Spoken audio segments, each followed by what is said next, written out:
So I call that picture Special Girl. And I put her in my show in New York at a big museum show. So I called her Special Girl and I told her. And she said, oh, we can't have a picture of the show. We can't. You're taking advantage of it. So there was a text panel. You know Deb and stuff. So she curated my show. She curated. She wrote all the time in my second book. Yeah, that would be fantastic. That's why pictures like this. Like homeboys. She's totally good. I love her. Anyway, so she wrote a text panel. There was an oval room, and the text panel was here. We put her picture on the back of the text panel, so I could stand behind and see her picture, and then see the room with all the pictures behind. So I took a picture with a wide lens of her picture with all the pictures behind her and sent it back to her village. So it looked like she was the star. Hello, Denise. She's talking to the kids. We got it all. It's what you see, you know. You gotta think of what you do that represents what's happening. This is these are guys who were having a puja. They were having a ceremony for their brother who just died, and I will no more sit and be near them. But they insisted that I come in. And when they saw that I had a camera, they wanted me to photograph them. It was really odd. But they wanted me there.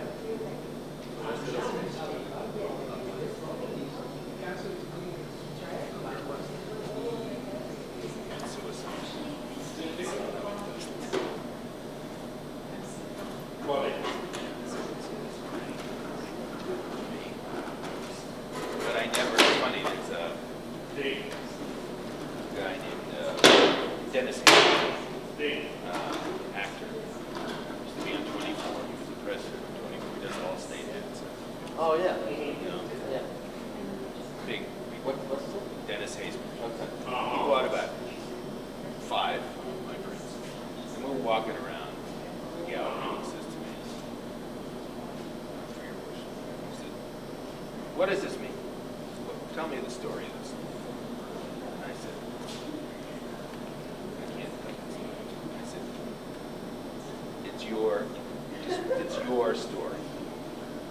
You own it. It's what it means to you. It's like asking a magician to tell you how to. It ruins it. After you take the picture, it belongs to the person. The story of the picture is theirs. It's like I don't tell regular people about special. I don't tell them. I told you that story, and I told the curator, and after I told the curator, I realized I shouldn't have done it. Anyway, selective focus, this is another favorite of mine. And I like it. You'll see as you look at a lot of my work. Movement and still. There are 3 things that are sort of, and you know, you'll pick up your own, you'll develop your own things that are yours.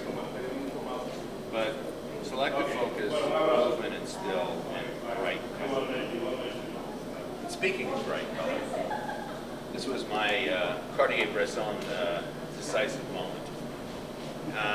There's a section of Jodhpur called Brahmanpuri. The Brahmins lived in this part of Jodhpur, and they painted it all blue because they thought it was like air conditioning. And if you stand up on the Mehrangarh Fort and look out over Jodhpur, you'll see that there's this, you know, the sun, people always do it when the sun is on it, and it's this sort of light blue, and they think it's cool. People shoot the cityscape.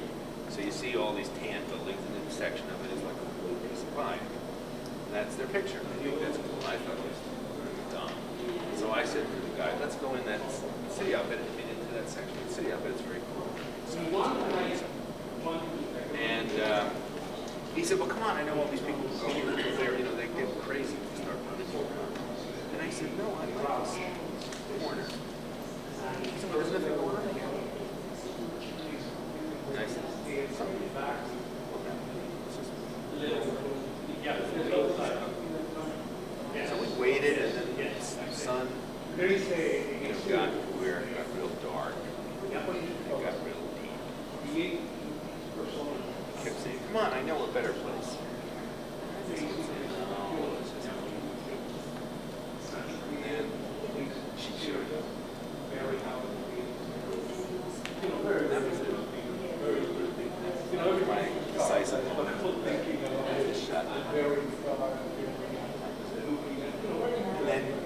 that color from the slide.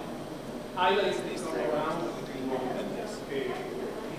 Getting that color, we had around 30 proofs because I scan these and then print them all digitally. They're all done. We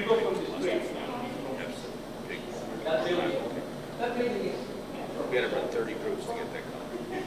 And they kept saying to me, it's out of gamma, it's out of gamma, you can't get it.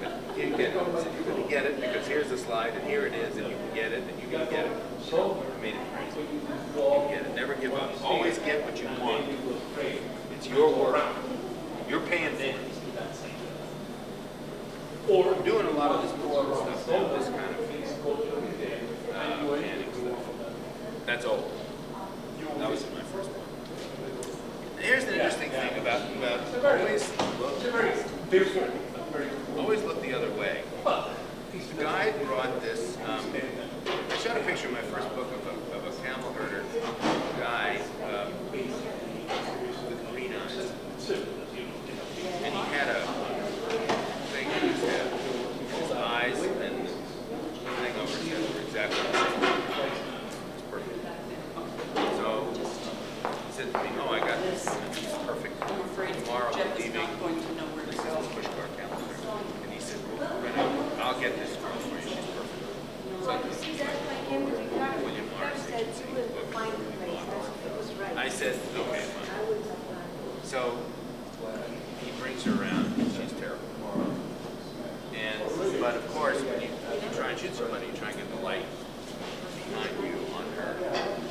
And so the light of the sun is coming. And I go ready. I'm shooting pictures of you, and I go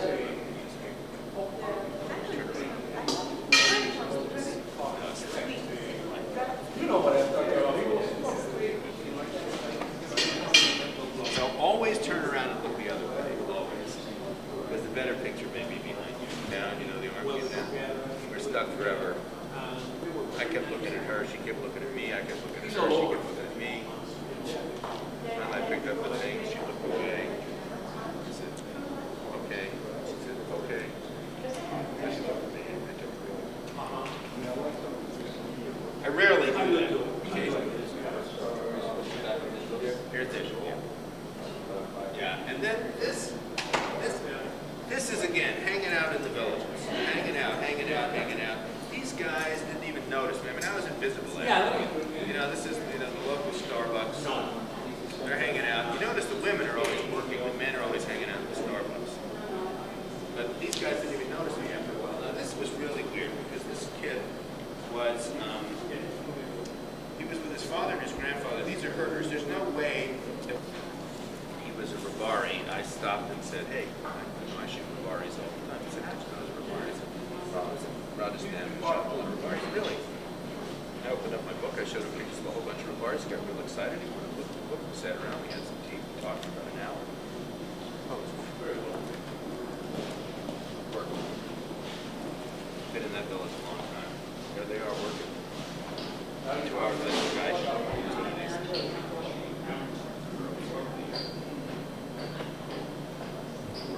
You'll see some working hard down here too. You all in his class? Everybody's in his class? Okay. And you got to look at her stuff. Here's the value digital. Here's the value digital right there. Look at that picture.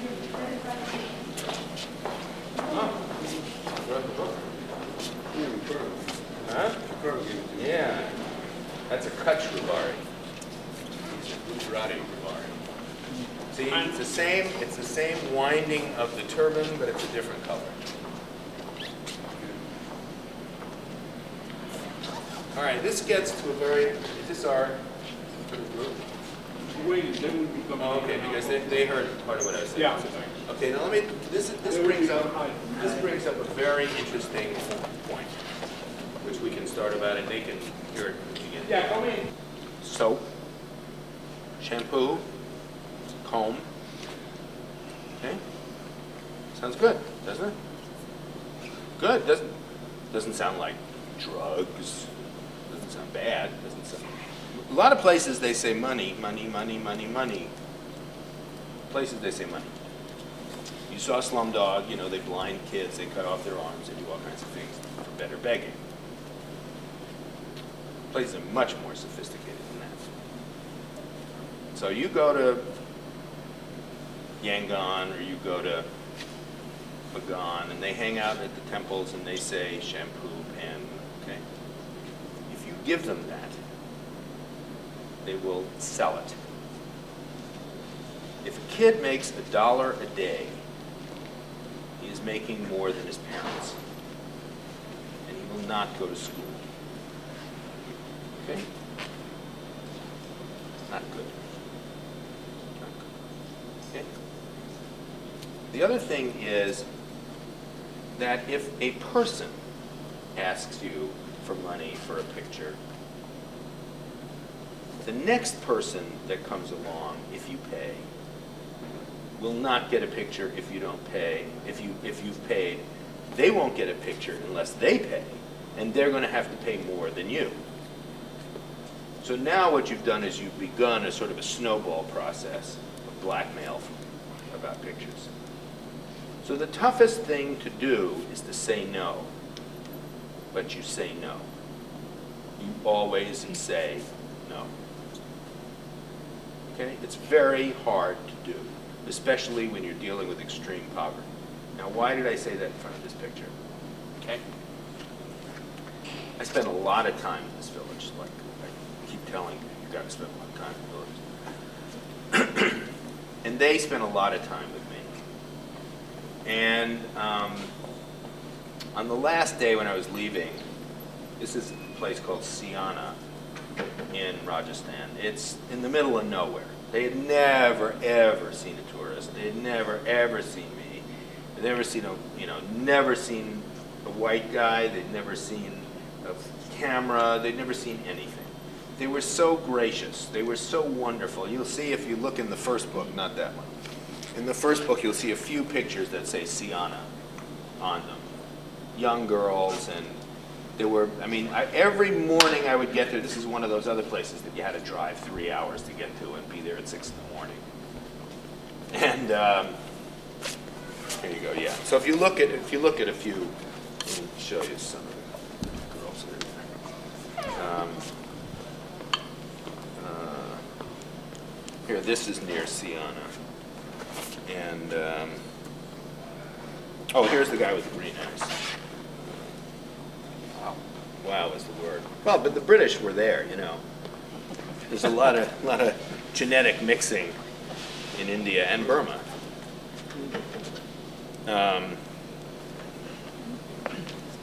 Oh, here's this kid. This guy's from Siana.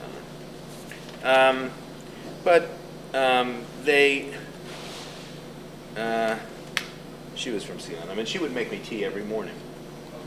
So they were really good. Thanks, Ricardo. They were really good and really nice. And on the last day, they said, "You're leaving. You're not coming back tomorrow because I had to move on to some other place." They said, "We have a great place we want to take you to." I mean, I couldn't believe it. They thought up this shot, and they wanted to take me there. So they said, well, what can we do? It's going to be up on this big sand dune, and it's a big sunset. They have no idea what a picture looks like. This is film. They have never seen a photograph of themselves, but they're conceptualizing it. So I said, well, the women should bring baskets. They have these beautiful baskets that they weave, and the men should bring farm implements. So we all hike off to this big sand dune, and I can see that the lit side of them is not going to be any good, so I want to do a silhouette. They have no idea that they're not going to be in the picture, so to speak. So I go to the other side and I do this. Now, of course, here's the problem with film versus digital. It's going to be, weeks before I know whether I have a picture. But it doesn't matter. It was so marvelous that they thought to do this that I was thrilled. So we get in the car. I say goodbye to everybody. Big hugs, big everything. And I say to the governor of the area, what do they need? And he says, they're building another well. They need a pump. I sit up there and buy them. And I said, now here's where you have to be careful. I said to the guide, when's your next tour close by? Because they don't go to, there's a hunting lodge, but they don't go back to this, they don't go anywhere near this village for tourists. I said, you're coming back here in 2 weeks, and you are going to verify that this money got paid, that that pump got in, you're going to bring me, you're going to send me receipts, so I know that the money got spent. Because otherwise, you just take your money. There's a picture in that book of a classroom that I shot in Cambodia. Yeah, there's a classroom in Cambodia that I shot, this classroom, which is part of the Angkor Wat complex. These kids did not have, I went through, but they were writing on the backs of pieces of paper. That, I mean, they literally had no pencils and no pieces of paper. I went to 2 villages and got pads of paper for every one of them, and pens, and made them write their notes, and write their names in all the notebooks, and knew that they would actually use them. In that case, I didn't give them to the teachers because I was afraid the teachers would sell them and not give them to the kids. So you have to really think about the impact when you go to places like this economically. It's a whole other layer that you have to think about other than the artistic layer and the sort of the heart that you put in your pictures. But it's a piece of it that people don't think about, that you really have to think about, the impact that you make when you go through places like this. Rajasthan, especially where they're used to seeing tourists and they're used to mooching, you know, they really, you know, if you see Slumdog, you know, cities, they're real good at it. So you got to be real careful. So with the tripod, one eye in, one eye out, cable release, finger on the shutter speed. And that's the first picture ever bought by a museum. Film. As opposed to the other, which was digital. So this is a little slide. This is 44 by 64, blown up. So you see, you can do it. I mean, you can shoot slides. You just have no latitude. You can't be have a stop off. You got to bracket like a lunatic, right? I mean, you know, if you're going to do it, you got to auto bracket. You know, you're using up a lot of film when you do it, but you can't. There's just no forgiveness. That's the thing. I mean, the reason that I went to digital was really for 3 reasons. Okay, 1, it's forgiving. 2, I always had the wrong film in my camera. Always, always, always had the wrong film in my camera. If I was going in a dark place, I had slow film. If I was going out in the bright light, I had fast film. I could never get the right film in the camera. I had the worst luck in the world. And the third thing was, I'd come back from a trip, I'd have 200 rolls of film, I'd take the slides, put them on a light table, get in my kitchen, take out a loop, and there'd be some idiot that there was a perfect picture that I just had it framed exactly the way I wanted, and some guy would be walking through in the back that I didn't see. Now I'm 18 hours away by plane. What am I going to do? Reshoot it? I can't. Now I can go home at night, stick it in my computer at the hotel or wherever I'm, even in a tent. I can look at it and say, oh, I got to redo it. Going back tomorrow. Going to go do that again. So it gives you the chance, if you can. I mean, the single most important aspect of my photography is place. It's the sense of place, and I can't replace the place. Once I'm home, it's too late to replace the place. But if I'm there that night, I can at least hope to go back and do something about it. So that's what digital does for me. It gives me an opportunity to hit myself in the head and say, hey, stupid, be more careful tomorrow. Go back and, you know. Listen, you're probably more experienced in photography than I am. You know. So you're going to get more good shots than I am as a percentage of your shots. Although I'm cutting way down on the amount of shooting that I'm doing. You know?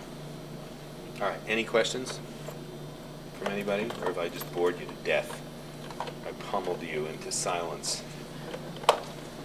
Well, I don't think so. We actually thought, I'm sure I'm speaking for all of them when I say that it's been fascinating, and they've been rapt. They've been raptly attentive to what you said. I have a question, though. When you go to some places, you're not just randomly shooting. You look around first for opportunities, and then you, as you explained to us, you hang out, and you go and get to know the people a little bit. So part of that is what I like to call recon. When you're out there, you're looking for what might work for something, and then later you go back and get it. Is that your process? Here's what happens. First of all, if it's a village, there's no recon. If it's a village, it's vibe. We're sitting around and we're talking and we're just hanging out, and then it's kind of like photographic foreplay, you know what I mean? It's like do you like each other? Are you getting along? Is everybody feeling good about each other? Do they want me to take their picture? Do they like me? Do I like them? You know, and then there comes a moment when everybody gets real relaxed. And then you kind of know that it's okay now to take a picture. At that point, sometimes there's a picture and sometimes there isn't. And quite often there's a picture, but you'll know about this, especially in Asia. When you go to take somebody's picture in Asia, they go like this, right? That's the first thing they do, is they go like this. So then you got to get them past that point. You got to say, no, relax. Just don't do that. Please don't do that, you know. And then they got to get back to where they were, and then everybody's got to take a breath, and everybody, you know, you got to start, and then it works. And then then you kind of look for the photographic moment or the position or something or the light, and you don't know where the light's going to be at the point at which the moment comes. Now, in Burma recently, in January, I was there all January, I went to shoot a festival. And I did recon that. I reconned it for a whole day. The monks are going to be coming from here, and the donations are going to be piled up on this plate, and I want to stand on that corner, and I'm going to put some guys there so that I'm going to have that corner, and and then the tourists are going to be over here, and I don't want any tourists in my picture, and I'm thinking all the time. I'm thinking, and of course the next day I was completely wrong. Everything I thought was wrong. You know, I didn't get any good shots from the festival. And when I gave it up and just walked up, and there were a monk picking up a bowl with the, I just said, that's a good picture, I'm going to shoot that, you know. A lot of times I can't quite recon it right. Yeah, you kind of have to be fluid. I try to recon it right. The nice thing about the holy pictures, the Gujarat pictures, that book, is that every day for a month, a different village was doing the same holiday a different way. And so I'd go to a different village, and I had 3 or 4 days to watch them do their thing. In the beginning, there's a picture of a village with these gigantic bonfires. So I kind of got into the way they were doing the bonfires. So I figured out how to do that. And then there were those gear dancers. Now the gear dancers in Kawan, that was one day, but it was all day. And so in the morning, I was out with those guys, with the guy with the feathers and the guy with the spots on his face. I was with them all morning, and then 200,000 people showed up. So I got up on a rooftop, and then it got up to be about 120 degrees, and the dust came in, and that kind of got cool, and then the people started to move, and that got cool, and I was sort of and I got lucky on my location, and then I started to get the people who were still and moving, and the colors, and I got that right for a change. And then, you know, then there were then there was that drummer, and and that was the same place where the girls were hanging out, you know. But the girls were a function of hanging out. That was, you know, the home girls were a function of just being with the people every afternoon after they came back from the fields. Because what they were doing was cooking up this stew every day and dancing around, just dancing around the little area. So some of it is recon, but I'm less successful with recon than I am with being spontaneous. And I think that's part of my own failure, honestly, because I don't think I'm smart enough yet to be good at recon.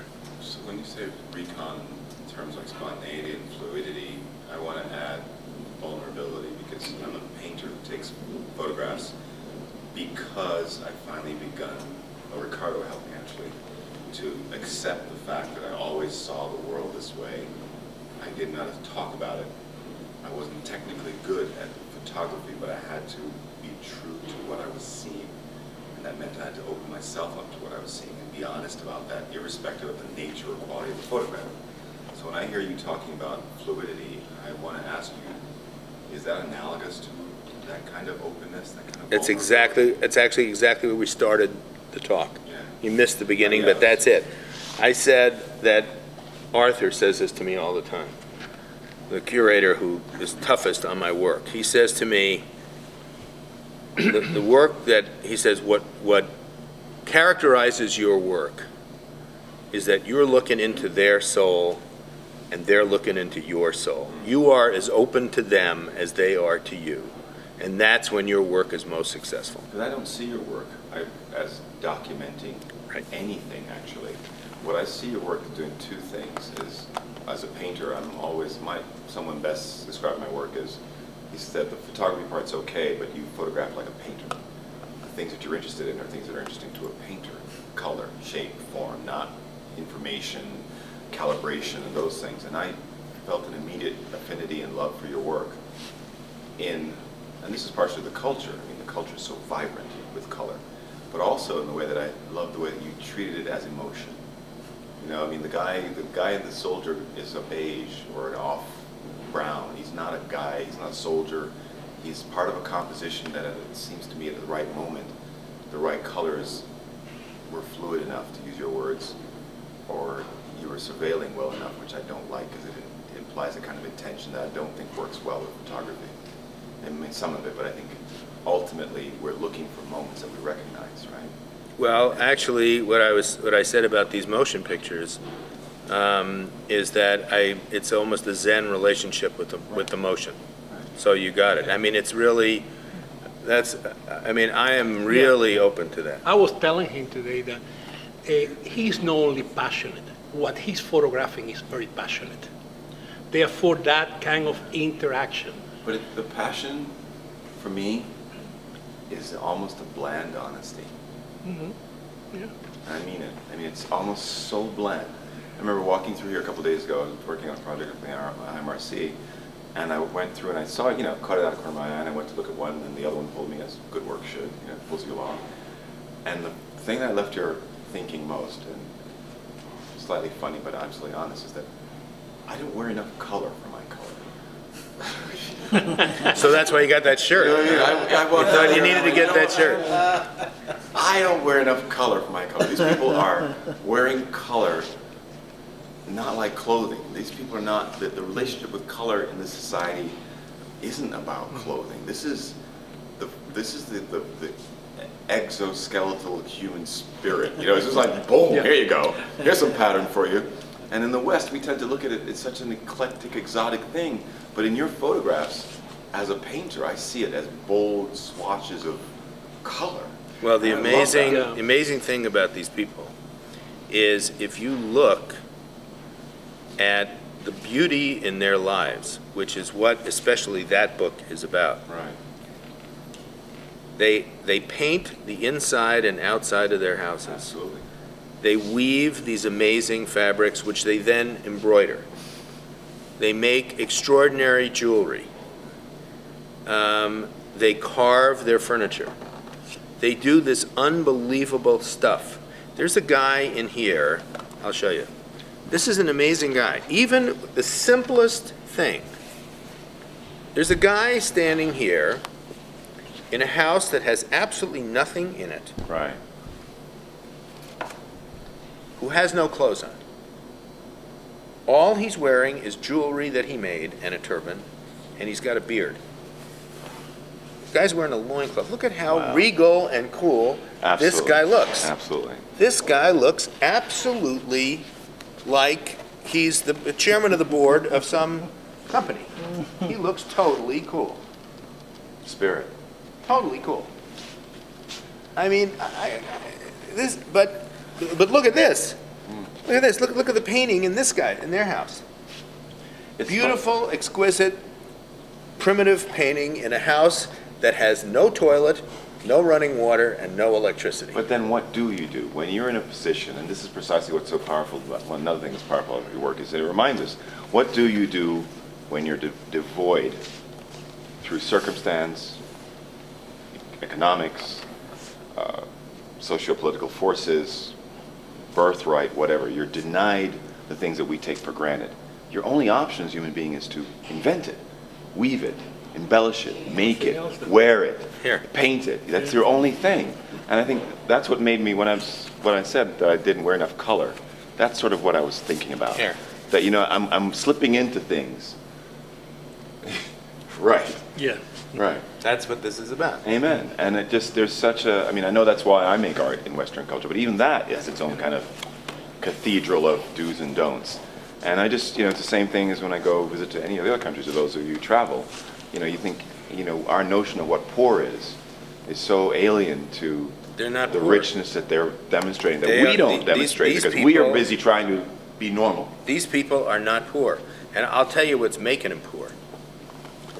The internet is making them poor. Satellite TV is making them poor. I gave a big interview to Comparative analysis is making them poor. an Indian newspaper, an Indian American newspaper, not an American Indian newspaper, but an Indian newspaper that's read by Indians who live in America.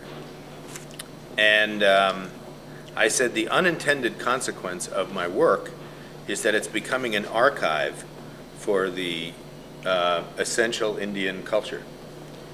That's changing rapidly. Which is changing. And, you know, when the kids are moving off the farm and going to work for outsourcing companies in, you know, in Mumbai, they want to be driving, you know, fancy cars, living in apartments, and wearing Armani jeans. They don't want to be doing this anymore. And, you know, you can't blame them, and you can't tell them not to do it. But the problem is that the, you know, the culture is melting like the polar ice cap with global warming. And so at least I'm getting to these places in time to archive what's left. And, you know, I just went to Burma, Yeah. and I go to the mountain tribes where I've been going since 2002. It's my 4th trip. Already less and less and Right. less of these people are there.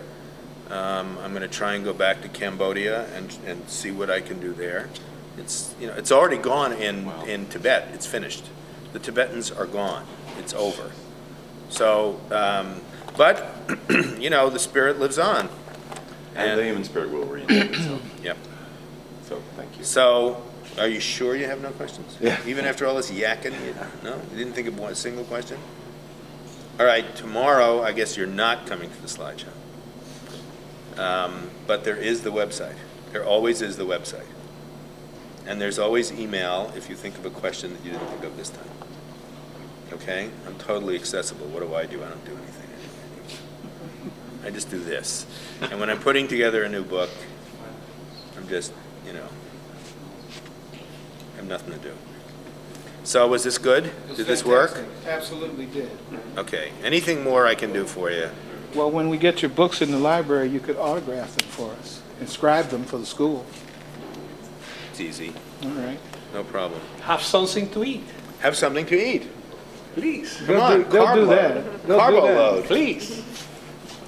So what time will you be there in the morning? Well, I'm going to be